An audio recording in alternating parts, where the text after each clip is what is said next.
Welcome to the Anxiety at Work podcast. I'm Chester Elton, and this is my dear friend and co-author, Adrian Costa. Well, hello, everybody. We hope the time you spend with us is going to help remove the stigma of anxiety and mental health in the workplace and your personal life. We invite experts from the world of work and life to give us ideas and, most importantly, tools to deal with anxiety in our world. And our guest today is our new friend, Laura Putnam. As CEO of Motion Infusion, a wellness and human performance improvement provider, Laura merges evidence-based methodologies from the field of wellness with best practices from the field of learning and development to address engagement, behavior change, human performance, and building healthier, happier, and more innovative organizations. And we all want those, right? Laura has a master's degree in education from Brown University and an undergraduate from Stanford University, and is the author of the book, Workplace Wellness That Works. She's clearly a lot smarter and better educated than either you or me, Adrian. Exactly. Laura, we are delighted to welcome you to our humble podcast. It's so great to be here. Thank you both so much. Well, thanks again, Laura, for being on the show. And, first off, we want you to tell us about your journey. You've had an interesting journey to get into this place where you help others with their wellness. For everybody so they can know, you were a public school teacher, worked in Africa even worked in the U.S. Senate. And if there's a place that needs some wellness, it is there. So take us a little bit through your journey. Well, one of your earlier guests, Elena Love, she spoke about how purpose is evolving. Mm-hmm. So I have really taken that to the nth degree. I have out-millennialized, out-Gen Z'd any Gen Zer or millennial out there. I'm a Gen Xer. But I started out, after graduating from Stanford, lived in D.C., worked on the Senate subcommittee. And then from there, I worked as a ski bum in Vail, Colorado, and then to Mexico City, where I worked on in a children's hospital, and then on to Africa, where I worked as a community organizer and a teacher. I had a stint as a youth leadership organizer, and then went to Brown, taught urban public high schools. Then actually went to New York City, where I was a professional dancer. And now here we are. 2008, I started Motion Infusion, my best attempt to pull together all of these different threads. Laura, after hearing that, I can just say our listeners saying, well, either she's incredibly ADD or she's staying just one step ahead of the law. So, I think it's the latter. Just because you're paranoid doesn't mean they're not out to get you. Hey, talk to us about workplace wellness programs. You write in your books and your writings that they don't work. So what are employers doing? What are companies doing that's missing the mark? I mean, everybody's got these programs. Why aren't they working? I think we've learned the hard way that unlike the field of dreams, if you build it as in a workplace wellness program, they will not necessarily come. And in fact, most don't, as in the people that we're trying to reach. And I think that this has been really frustrating because most organizations, I think well-intended, and they want to help their workforce. And so they set up these wellness programs only to find that many times as much as 80% of eligible employees are simply opting out. So my book, Workplace Wellness That Works, is really about how do we build well-being initiatives that actually work as opposed to ones that don't work. And so there are a number of steps, but one that I talk about a lot is this idea of, hey, instead of starting yet another program, let's start a movement. People don't get excited about programs, they get excited about movements. And so that's really what the book is all about, is how do you start it, how do you build it, and then how do you make it last? So give us some specific things you see. Sorry, Jess. When you go out, when you're working with organizations, give us a couple of things that people do wrong. That's what I was going to ask. So good to see you. Great minds think alike. Well, I think that one of the biggest things is assuming as long as we build it, people are going to participate in it. That's mistake number one. I think another is an over-reliance on incentives. both positive and negative incentives. As long as we pay people, of course they're going to participate in these. And of course, the irony is that if you attach incentives to these programs, then people think, wow, these programs must really suck because they have to pay us to participate in these. They also often fail to really engage the key influencers. And so a lot of times these wellness programs go direct to employees and they kind of skip the leaders and the managers. And so people kind of, often are getting mixed signals. They have these programs that are saying, turn off your devices at night. And meanwhile, they have a manager who sends them late night emails. And so there are a lot of these disconnects. And I think perhaps the biggest issue is that too often there's a huge disconnect between the programs that are offered and the larger culture across the organization. And so, the programs talk about the need for compassion, let's say, and meanwhile, the larger culture might be one in which toxicity is tolerated. So these kinds of mismatches really, people are smart. They can pick up on these disconnects, and they know that they get the sense that their company is doing this to them, as in these programs, as opposed to really for them. Which leads us to this idea you talk about influencers and that managers have to model that right behavior. So how do you get the skeptical manager that says, look, it's on the website, click the button, go get help, to the manager and the leader that really does model that behavior? How do you win them over?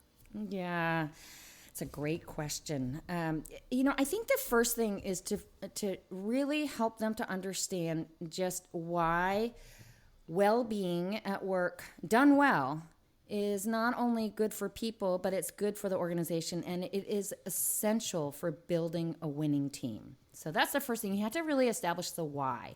Then the second piece is, and then you have to show them why them specifically, why it's not enough for an organization to just kind of hand it over to HR and benefits to put together these programs and we can kind of we're done with our job. But really, the manager is, whether or not well-being is part of their job description, they hold the key when it comes to the extent to which their team members actually engage with well-being. They are uniquely positioned to either persuade or dissuade their team members from engaging with their well-being, whether it's, more formally through programs, but also more informally, just as in taking care of themselves. And so, according to Gallup, the manager alone likely accounts for up to 70% of the variance of their engagement, both with their work, as you all know very well, but as well as their well-being. So then you have to, after you've established why well-being, why them, then you got to give them the tools forward, which is the three big steps that I always advocate is very simple. You got to do, speak, and create. You got to lead by example. I want to see my boss in spandex phenomenon, I call it. You got to talk about it, right? I mean, think about the difference between yet another email blast coming out from HR about some wellness event versus your direct manager saying, hey, there's a really cool event coming up on mindfulness. I'm going to it, or I'm taking advantage of these EAP, these employee assistance programs. Hey, I really found that it helped. Or, gee, I've been really having a hard time with my anxiety. Can we talk about this? And then finally, for them to create team-based systems so that every team member feels like that they are just a little bit healthier, a little bit happier, a little bit more well because of their team and because of their direct manager. Yeah, and just to tag on to that, Adrian, you will never see me in spandex. That is never going to happen. And I really have no desire to see you in spandex. I'll just tell you right now. Hey, this is great. Because I do remember reading in one of your blogs about the boss who passes you in the hall, right? The big boss and says, "Yeah, I don't wear spandex." That's the antithesis of what we're looking for. So as I've been reading through, and I haven't gotten to this chapter yet in your book, but you talk about the Da Vinci approach to change. I was just so interested in that. I wanted you to explain that to me before I get to that chapter in your book. So can you walk us through that, Laura? Yeah, I mean, I think one of the big things with wellness is overall we feel like, there's very specific experts that we need to bring in to set up these wellness programs and engage people with these wellness programs. We need to bring in the exercise physiologists. We need to bring in the nutritionists. We need to bring in clinicians, these experts. We need to bring in scientists and researchers. And the truth of the matter is that the only way that your well-being efforts are going to be effective is if you apply a Da Vinci multidisciplinary kind of approach. So you need everybody on board. And I often think about in 1989, you may remember when Reagan said, Gorbachev, tear that wall down. So I often tell organizations, tear those silos down. You need to have all departments on board. You need to have IT on board. You need to have marketing, huge part of this, really selling people on this idea on an emotional level. You need to have HR on board, obviously, and you need to have people on board on all levels. It really has to be across all departments, and L&D are really important people to have on board. So it can't just be the wellness team single-handedly and starting an initiative across the organization. If you want it to have legs, you really have to have all hands on deck. Tell us a little bit about where we can learn more about your work, Laura, and how people can learn more about you. Well, you can always go to motioninfusion.com as well as lauraputnam.com. And I'm very active on social media, so you can find me on Twitter at motioninfusion or on LinkedIn looking up Laura Putnam, or on Instagram at Laura Putnam Author. So very easy to find me. One of the things we talk about in our book, Anxiety Work, is community. And you talk about that as well, how community helps with anxiety. So you say community helps overall with wellness. So this is one of the things Chester and I were just talking to a client yesterday that said that Gallup question, we have a best friend at work, is the hardest question for our leaders to take. They say, why do you have to be best friend? Why can't it just be, I know somebody at work? Why can't, so why do we have to build these strong communities? And more importantly, how do we do it? Right. Well, first of all, I just want to say, in the work that I've done with managers, when I bring up that, if you have a best friend at work, you're 7 times more likely to be highly engaged in your work. Boy, do I get pushback on that from managers. That seems to send them through the roof more than anything else. But I think that, one of the things that I've really come to question is this idea that we are creatures of habit. And, there are all these books out there on individual habit formation. And I would argue that, in fact, we are more creatures of culture. We tend to adapt to the culture and the environment that's around us. And so that's, again, why managers are so well positioned. They kind of carve out that culture for their team, for better or for worse. And so if you really want to help people to adopt healthier habits, then and including habits that will help to safeguard them against anxiety, it really has to be more of a group effort as opposed to an individual effort. And unfortunately, in the world of wellness, we tend to, including in our efforts to help people with mental health, which, as we all know, is more important than ever right now, it tends to be very much of an individual approach, which is kind of, let's identify the individuals who are at risk and connect them with the resources that they need, and then our job is done. As opposed to, well, let's go upstream a little bit, and let's start to create some cultures of compassion where we really help people to prevent people from reaching that state of crisis in the first place. Really interesting. So, people listening to the podcast are saying, okay, there's a lot of information here. Give us 2 things. Where can they start? 2 things to help people start on this journey. Well, I think one of the first things is, and this really builds on our theme that we've been talking about right now, is to consider the idea of team care as opposed to self-care. Who is your team that can help you to really care for yourself? And this doesn't have to be a solo exercise. We are always better when we are together.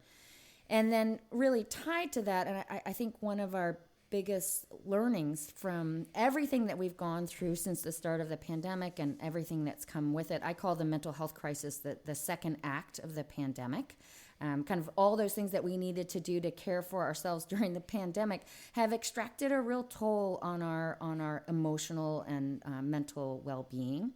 So I would say that the final thing is, we as Americans, I think we perhaps value individualism above all else.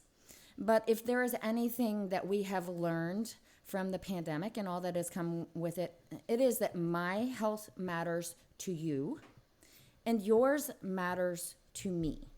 There simply is no me without you, and the only way forward is together. That's really interesting. Yeah, I love this idea of team care, don't you, Adrian? Yeah. That we are part of a community, and I think with so many people having to isolate and so on, we've lost that sense of community. It's a great reminder. It really is. That's one of the things I'm taking away today, Laura, is that we've been doing this podcast for over a year now. Nobody's really talked about this culture of compassion, bringing the team into it as much, because it's hard. We're afraid that, if I bring it up, everybody's going to, kind of make light of it. There'll be some stumbling blocks. There'll be some issues that come up along the way. But isn't it, we know everything's better when we get others involved. And so really a powerful thought you have here. I think the hard thing about well-being is, for us to really promote better health and well-being, it's hard work. And, we've tended to want to take a Band-Aid approach to it. And so somebody who is overworked, having to do the job of three people, they're having to double time as teacher at home with their kid, and they're, working with their job, a yoga program's not going to do much. As much as I love yoga, I really do.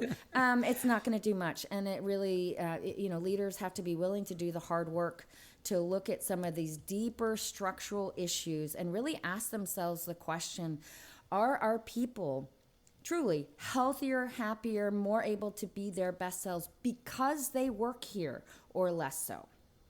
Yeah. Go ahead, Adrian. We love to talk about personal rituals. I think that's where you're going to go, right? Well, I really would. I because you've gone through a lot in your life, Laura. You've had, ups and downs. You've probably figured out some interesting self-care things that you do, rituals that you do to help you stay mentally strong during the day. So, walk us through a few of those ideas. Well, one of my favorites, and I wish I could claim it, but I can't. This actually comes from Martin Seligman. And he talked about the power of naming three good things. Just simply naming three good things. Three good things that have happened to me this morning. One is that I had a delicious cup of tea. A second is that the sun is shining. And the third is that I'm talking with you two right now. So I often begin my day with naming three good things, or I'll do it at the end of the day. Another one that I love, and it works really well, again, as a team, is 5-3-1, which is a little bit of an expansion on that. Take 5 deep breaths, name 3 good things, and commit to one random act of kindness. And then the final thing is there's nothing that beats just going outside in the sunshine for a moment. I particularly like getting out into nature. I'm lucky enough to live right by a park, and bringing a cup of coffee with heavy cream in it. I don't think there's anything that beats that. Maybe whipped cream with a cherry on top. Yeah, that too. Yeah. It's so interesting. The many people we've talked to, it keeps coming back again and again. This idea of step out into nature. Let nature just kind of envelop you. Appreciate the beauty that's around you. And I'm honored that one of your 3 things this morning was to be on our podcast. Hey, if you wanted people to take away 1 or 2 things from our conversation, say, look, there's just a couple things of all the things we've talked about that I would really like you to focus on. What do you want to be remembered for in this podcast? Give us 2. Well, I think the first thing is to really question the mantra that we hear over and over again, which is, hey, it's really easy. All you got to do is take personal responsibility for your health and well-being, and you're good. I think we have put an undue amount of pressure upon the individual, and we have not taken into consideration enough those kind of concentric circles of cultural and environmental influence that either make it easy for us or actually can make it really hard for the individual to engage with their well-being. So I actually, in partnership with a DEI expert, Karen Catlin, we came up with the idea of wellness privilege? Do you have wellness privilege? For example, are you lucky enough, like I am, to live by a park? 100 million Americans don't have easy access to green space. So that's the first thing, considering this idea of wellness privilege and how do we work collectively to ensure that everybody has wellness privilege and not just a few of us. And then I would say the second thing is really the power of the team. I talk about, in my work with managers, I talk about this idea about the power of what I characterize as a middle out movement driven by managers across the organization, and just how much organizations can really be transformed team by team. That's awesome.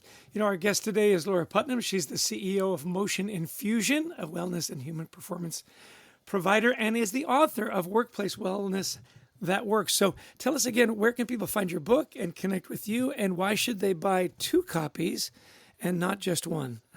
Well, let's start with the latter. First, it's always better with a friend than by yourself. Even better if you do it as a team. And you can find the book on any of the major distribution channels. You can go on Amazon. That's a really easy place to get it. Barnes & Noble, I love them in particular.